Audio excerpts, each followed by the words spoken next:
Inspire Career Spotlight on Careers is excited to welcome a new affiliate partner to the podcast, and that is the Salary Bump. The Salary Bump is offering a special deal to the listeners of the Inspire Career Spotlight on Careers podcast, and that is a 15% off coupon for their digital course, the Salary Accelerator Program. Use the special code INSPIRE15 at the link below here in our notes and get 15% off the digital program. It's going to help you prepare for salary negotiations, whether you are negotiating a raise inside your current job or you're looking outside your company and you have a new opportunity. Congratulations.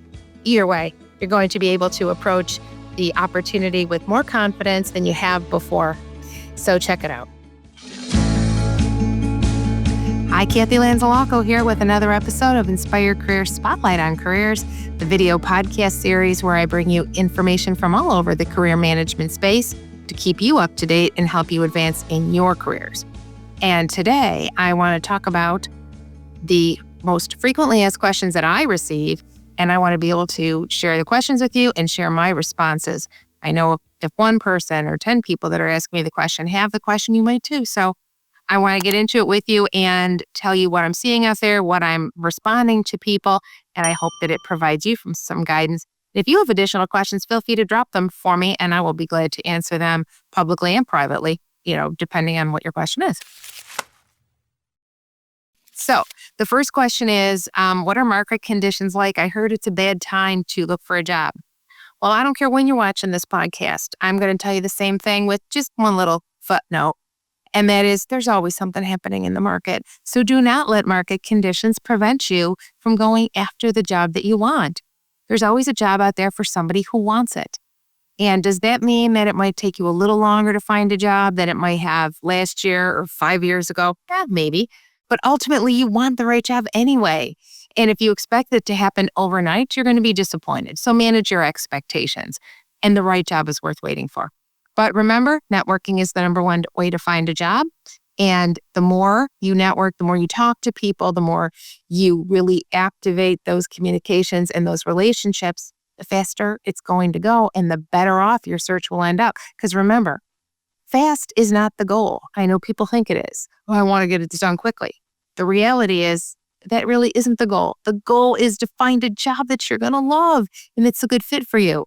And sometimes that may take a little bit longer and it can be worth the wait, but you have to have your strategy in place. So the answer to that is it's always a good time. And I will extend that to say seasonally as well, meaning depending on what time you're watching this, if it's summer or the Christmas holidays or the winter holidays, and you're saying, well, I've heard that's not a good time to job search. It's always a good time to job search. People are always hiring. The one thing that is happening in the market in 2005 and early 2006 is market uncertainty. We know this. That is a little different. Tariffs and some things happening at the bigger companies. Yes, well, you know what? Things are always happening. So you can't let that stop you. Do you need to know that maybe hiring has slowed down a bit? And is it important to understand what's happening at your target companies? That's more important than the general market because you only need one job. So recognize what's happening, keep yourself informed, watch the news, yes. But at the end of the day, your job is out there. And it really depends on how badly you want the job as to what your personal market conditions are. So don't let that stop you. All right, next question. This is one I get all the time, and I got a great answer from a recruiter the other day, so I'm going to share it with you.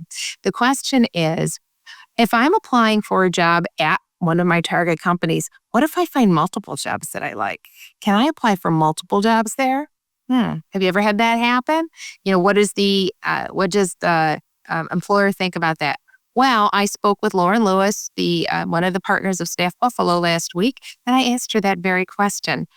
And I said, Lauren, what are you seeing? Because she works with many clients. Her clients are the actual companies. And her advice is pick the job that you really want. If you are applying for multiple positions, it can dilute your brand and it can present confusion for the employer, meaning, do you not know what you want? Sometimes you think, well, I'm going to apply for them all because they really know I want to work here. It's not always how it works.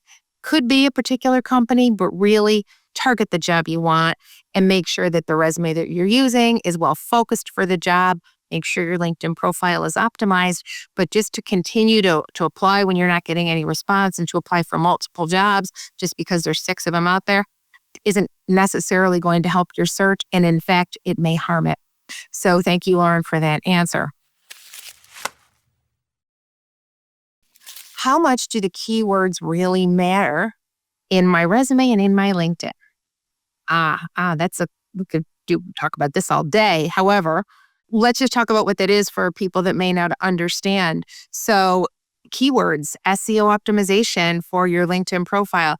We know that when you are applying online, the applicant tracking software is looking for certain keywords to match up your resume with the job posting, right? And when you can get a direct hit, or close to a direct hit, that's when you're more likely to get a call from a recruiter to say, let's have that interview. Great. And is it important to understand the right keywords for a job? You bet it is. And is it important to have the right keywords on your LinkedIn profile in the hopes that a recruiter will knock and say, let's talk? Of course it is. However, keywords aren't everything. Please know that recruiters are still looking at resumes. They are still reviewing them, particularly at the more senior levels, but they are still reading them. So it is important to have an excellent resume. And yes, it is important that you are looking at the job posting and that you are integrating some of the keywords, meaning the main themes, right? The main themes and keywords. So one size does not fit all. That is the message here. To have one resume that you continue to spit out for everything, those days are over because of technology, because of the applicant tracking software.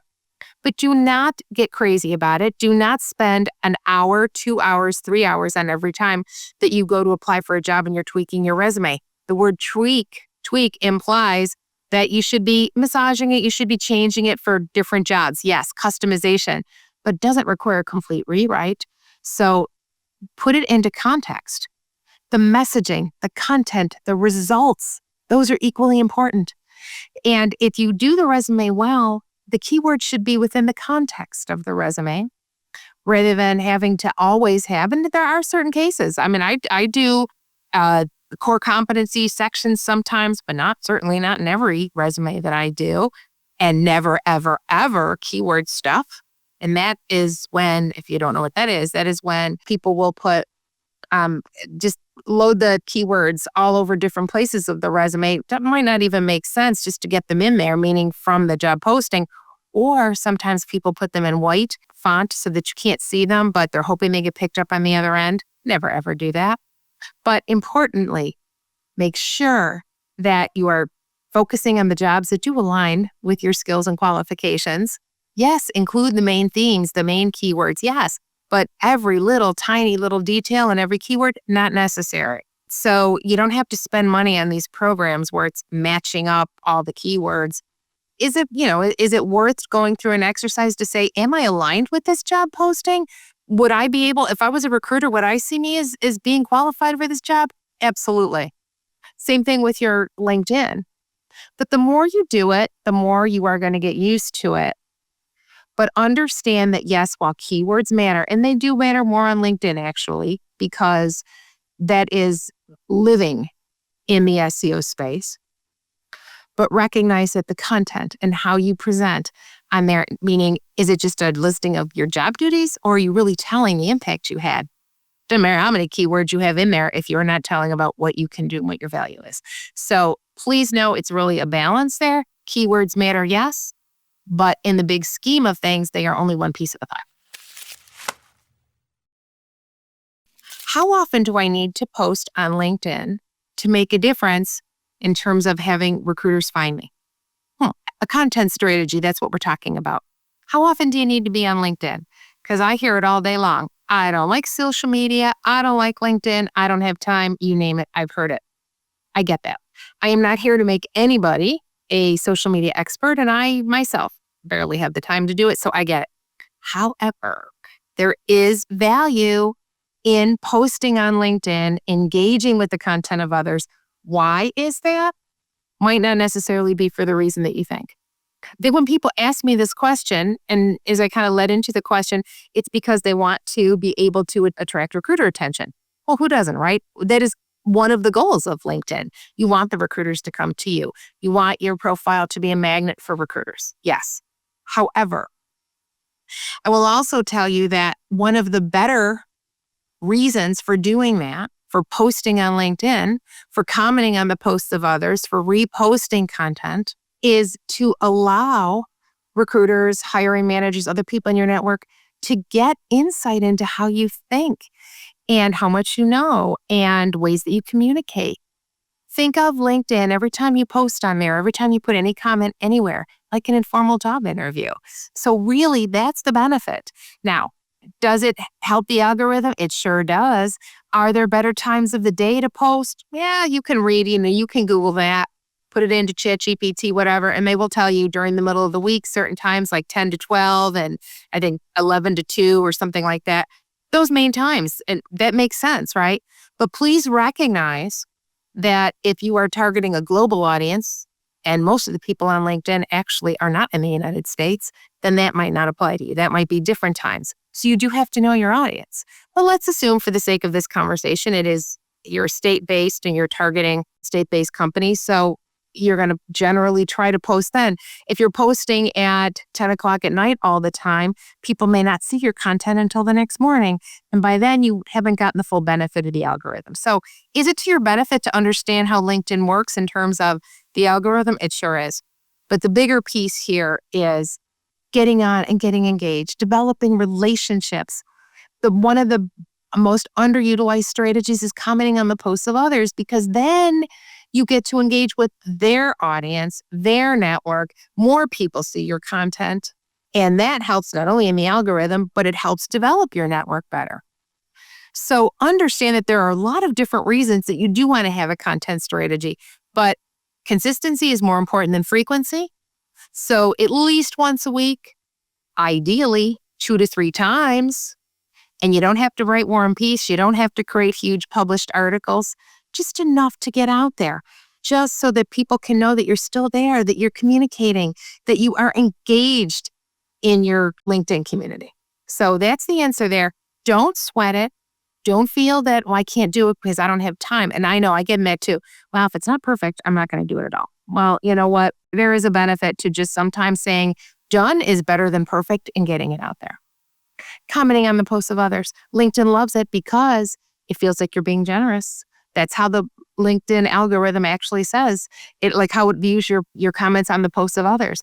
And it helps lift your content out, because then you also have the audience of other people in your network. So it's a great thing, and you don't have to think too much, right?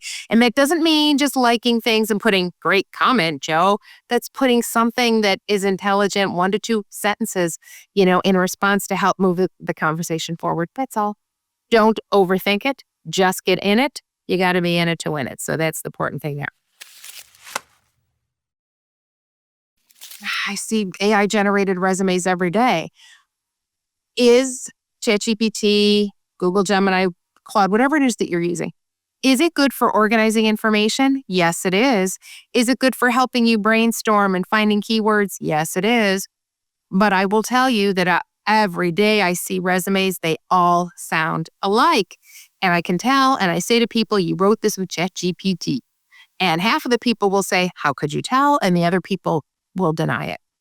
And they're denying it because they feel like they've changed a few of the words. It's still not enough. If I can tell, the employers can tell, the recruiters can tell. Why is that important? I will tell you, because Kelly Coltrera, president of AP Executive Staffing, has told me this, and she's happy for me to tell you, is that as a recruiter and they're reading it, you all sound alike. If you all sound alike, she's not going to put you in front of their client. She doesn't need to.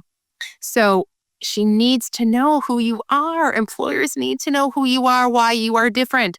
And if all of you are seasoned, recognized for, skilled at, and visionaries, then you're not any different than anybody else.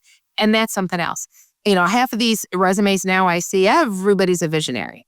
If you are a visionary, you better be able to substantiate it. If that's the leading word on your resume, I better go look down there and find it in your resume. You better tell that employer what you did that was visionary. It's a big deal to be a visionary. Not everybody's a visionary. Yeah, it's great if you are, super. But then you should be able to have content in your resume that substantiates it.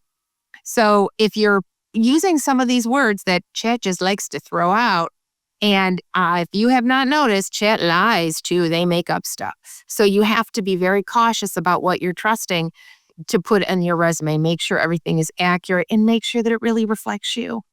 Because recruiters like Kelly want to know who you are to be able to put you in front of their clients for the great opportunity. But if you're hiding behind ChatGPT and its language, then they don't get to know you well enough and they can't help you. And then you're going to get passed over. So take the time to put your spin on it. What I mean is tell why you are different. And really, it's that differentiation that's going to get you that job interview. So don't be afraid to lean into that more. I'm not saying exaggerate, nothing like that, but just tell who you are, what makes you different, what makes you good at what you do. Employers want to know that. And let me just say this, telling what you're good at and being able to express your value is not bragging, because people say to me every day, mostly women, to be honest with you, say, I have a hard time talking about myself. Well, that's because you don't have the right words. And confidence is practiced. You have to be practiced at speaking about yourself and become more and more comfortable with it. But if you cannot communicate your value to an employer, they will go to someone else. So you have great value. It's just about how you can put it in a package to share with them. And that comes with practice. So practice it, get your information together. Make sure that you're taking a step back and saying, what does make me good at what I do? I am good. And then tapping into those differences and being able to express those throughout the course of your resume. So ChatGPT, yes, does it have value? It sure does, but not the kind of value you might think, because all your LinkedIn sound alike. I can smell them a mile away. All your resumes sound alike. We got to get away from that and get back to humanity and get back to telling people why they need you. How long should my job search take? That's good, right? I talk to people all day long who said, I never thought it would be this difficult. This is the first time I've had to actually look for a job. Usually I kind of fall into them, or the first time I've actually had to go out and find one, right? Or I've been at this for 6 weeks already and I don't have a job. Something's not working. Well, there's no way that I can tell you exactly how long your job search should take. I'm going to give you a statistic in a minute because I feel that's what you're looking for. And I have one. I'm going to share it with you. However, I will tell you that your job search is going to take as long as it's going to take. How about that answer? It's going to take as long as it's going to take. And it is always proportionate to the effort you put into it. So if you are sitting behind your computer and you're pressing easy apply, easy apply, easy apply, and then you tell me you've applied for 500 jobs and nothing, I'm going to go, that's about right. I'm not surprised. So it's going to take you a lot longer than somebody who is constantly picking up the phone, talking to people, sending messages to people, asking for conversations, asking what they can do back for people that come to their conversations and help them. How can I help you? All right. So really engaging with their network, getting out of the house. How about that? Even if your search is a national search, meaning you're either willing to relocate or you can work remotely, still getting out and talking to people and networking to keep your skills up. And you never know. It is a global society. You never know who knows who, right? That old 6 degrees to Kevin Bacon. Get out and start talking to people. When's the last time you went to a networking event or a conference? So I've even given myself that challenge this year to get out more, get back out networking. I myself had fallen into the trap of, I'm so busy, I can't get out of the house, yada, yada, whatever. Have to make the point to do that. So your job search takes as long as it takes. All right. Directly proportional to your effort. And effort, the number one effort should be networking.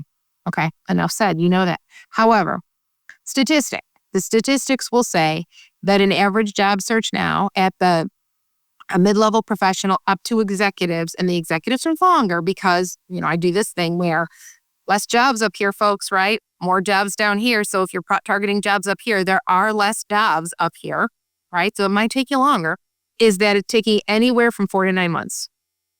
And that's if you are really diligent at it.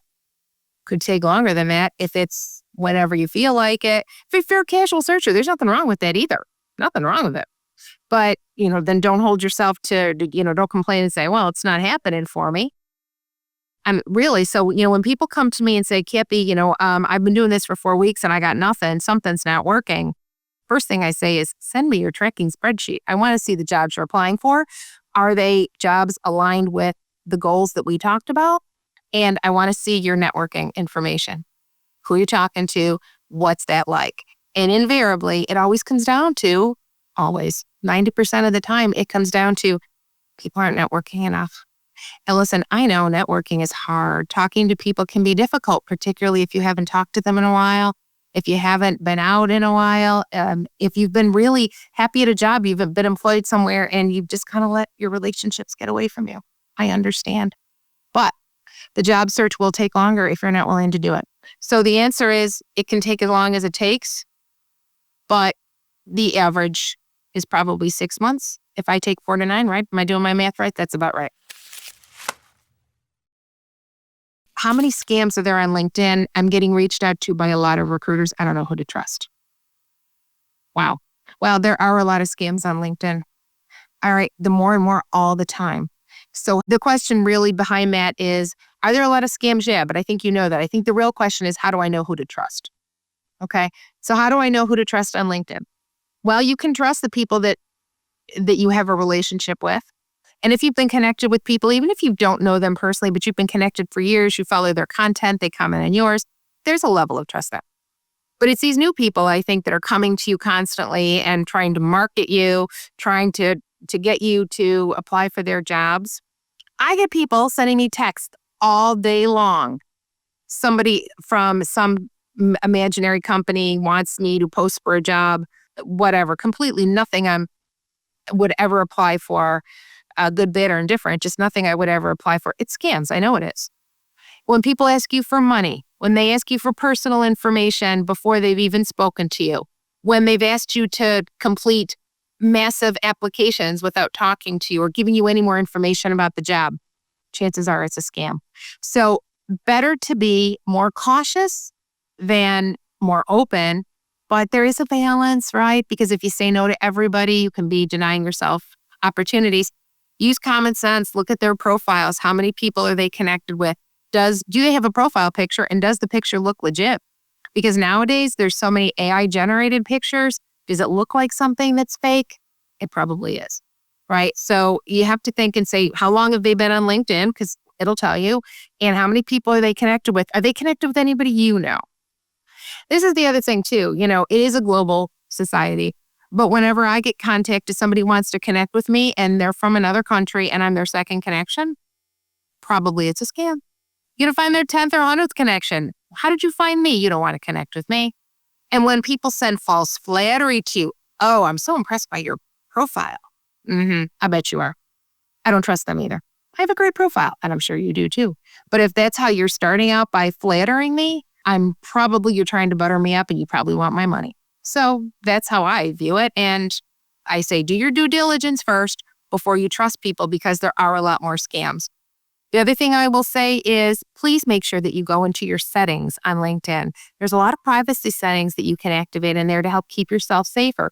Because in addition to scammers, you can also get locked out of your account. People can hack your account. So make sure you set up your 2-factor authentication. There's a lot of different ways you can protect yourself, but the hacking of profiles that's happening here too, it is a platform where, these things happen. Do not let that discourage you from being active on here or setting up a profile if you haven't set one up. Don't use that as an excuse. However, like anything else, be safe, be aware, understand how to protect yourself. So go into your settings and check that out. Really go deep into the settings, because there's a lot of stuff that you might be giving away that you don't understand in terms of allowing LinkedIn to use your data in different ways, opening yourself up to different types of ads and research. Like all that stuff you don't need to be participating in if it gives you the opportunity to turn that off. So go ahead and check those out. Please be safe online here. Never share financial information with people. I mean, this is good stuff anywhere you see, right? And for anybody that wants to develop relationships off of LinkedIn, be careful who you may want to go meet with. I have developed some fabulous relationships on LinkedIn. Call out here to CEO coach and mentor, Jada Willis from South Carolina. She is one of the great relationships I've made here. And I got on a plane one day and I went down to South Carolina to meet with her. And we had only known each other on LinkedIn. We'd known each other for a while and we had communicated and I trusted her. It was a leap of faith, but we had known each other for a while on here and had mutual connections and different things. So before you do that, make sure that she turned out to be a great friend and a great coach. So shout out to Jada. However, you got to be careful when you do that because it's like anything else, right?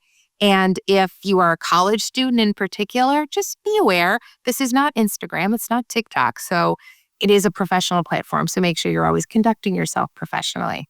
And for anybody that thinks it's Match.com, it is not. Okay, you can block those people that think it is Match.com because it is not. All right. So we're almost done here for today. Let me just tie up with one more that I receive all the time. Taking a quick break to share something I think you'll find valuable.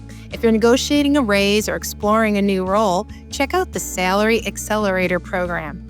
It's a digital course or affiliate partner, the Salary Bump, and it can help you approach salary conversations with strategy and confidence.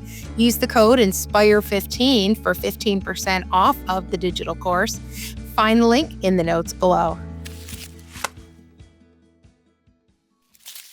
And really the last one that I see all the time is, when do I know that my search is not really being effective? Like, how long is too long before I ask for help?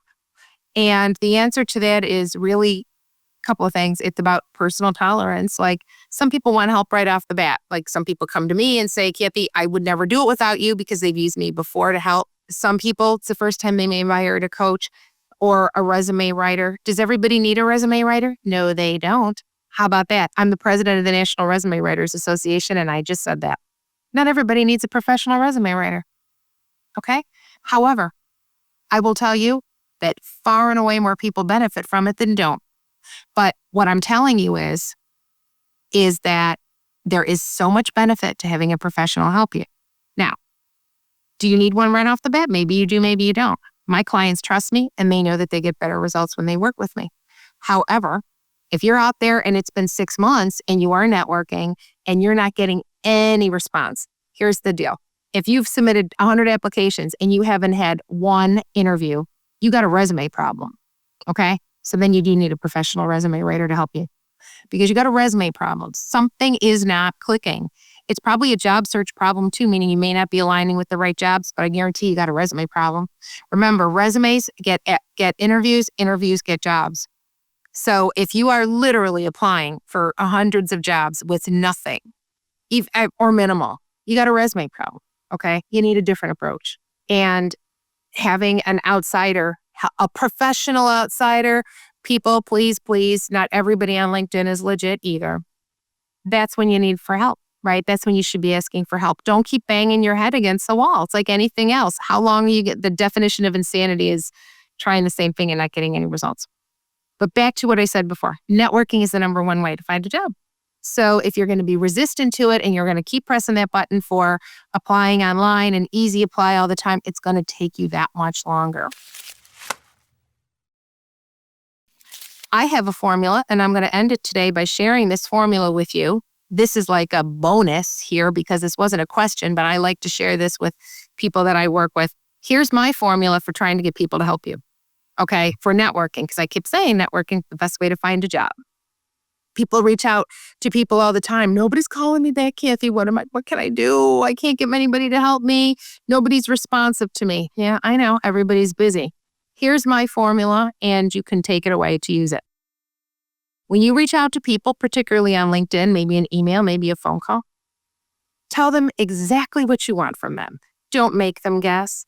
And for the love of all that is holy, please do not say, I want to pick your brain. And please never say that to me because I don't like it. The connotation of picking my brain, it sounds like a bird hacking at my head. I don't like it. And honestly, when you say that to people, what you're saying is, I want free advice after all the information, all the money you paid for your education and all the experience. I want to pick your brain. No, tell them exactly what you want. If you want advice, if you want a connection, if you want to get their opinion on something, tell them that. People don't know what you want. So when you say, I want to chat, I want to pick your brain, I want whatever, and it's vague, they don't know what you really want.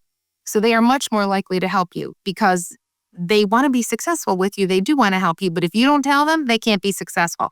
And if you're not telling them how much time you want, because that's part 2 of that formula, tell them how much time. And it should never be more than 15 to 20 minutes, ever. If they offer you more time later, fine. But initially, do not even say a half hour. That's too much time. People don't have that kind of time to devote to you unless that you have built trust with them, and unless they offer it to you, that's one thing, but do not ask for it. You have to earn it. So tell them exactly what you want. I want a conversation about X, and tell them what. I will take 15 minutes of your time. Tell them exactly how much time. Otherwise, they think you're going to suck the life out of them all day long. And the third thing is to say, and at the end of the conversation, please let me know how I can help you. Right? So now, even before you get on that Zoom call or the phone, they can start thinking about, oh, this is a two-way street. People aren't just taking from me. This person wants to help me too. And if you say, well, I don't have anything to offer them. Oh, yes, you do. Even if you're a new grad, even if you're somebody that's unemployed, I don't care what, you always have something to offer. You can talk to someone that they know in their network and give them advice about something that you've already been through. Maybe they have a child that's going to the college that you went to, and you could offer to talk to them about your experience there. Maybe at the end of that, when you're done talking to them, they say, no, I don't want anything from you. I don't want anything. I just am glad to help. You can say thank you, but then say, well, you know what? I appreciate that, but I am going to go into your LinkedIn and I'm going to endorse you for skills, or I'm going to provide a recommendation. Never let them off the hook with, I'm just doing it for free. No, do something nice for them because you've offered. So even if they don't have anything immediate, say, well, you can think about that, but in the meantime, I'm going to go write you a nice recommendation on LinkedIn. Okay? So go ahead and do that. When you start using that formula, you will see an immediate increase in people getting back to you, willing to have those conversations, and then those conversations will pay off into interviews and into job offers. So there you go. All right, that is my frequently asked questions for today. We'll do this again another time, but in the meantime, please get out there, talk to people, talk to each other, but remember during your job search, the most important thing is your mental and emotional health, so take care of yourself. And until we meet again, live inspired.